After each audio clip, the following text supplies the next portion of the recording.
Най-дълбокият подбудител в човешката история е желанието ни да бъдем важни.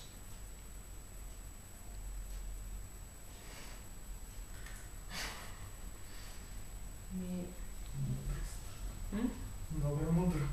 Да, вярно е това. По принцип човек прави нещо, за да бъде забелязан най-вече. Или за да остави, да кажем, нещо след себе си. Поколение да го помнят, да е направил нещо.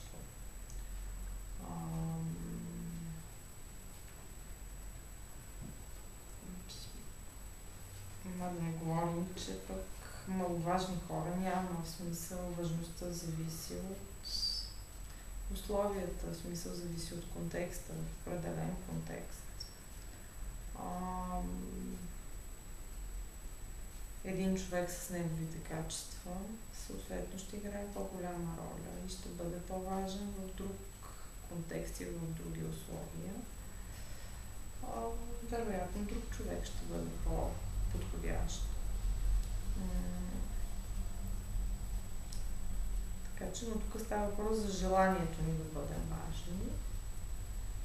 И ако става въпрос за човешката история, в смисъл човешката история, такава каквато я познаваме, в смисъл такава каквато сме я учили и за каквато я мислим, се гради от определени хора с определени качества. И съответно са от определени личности по-скоро. И ако не го има от тяхното желание да бъдат важни, а при някои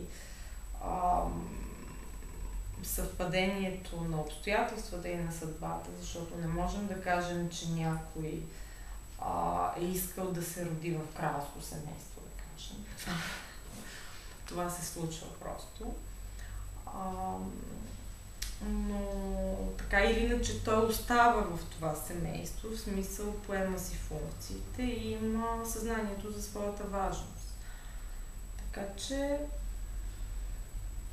този въпрос е свързан и с смисъл, има го и желанието на човека да бъде важен, на егоизъм дори от някаква гледна точка или егоцентризъм, но от друга страна го има и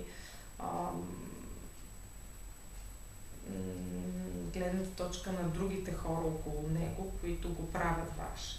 Съответно го поставят в история.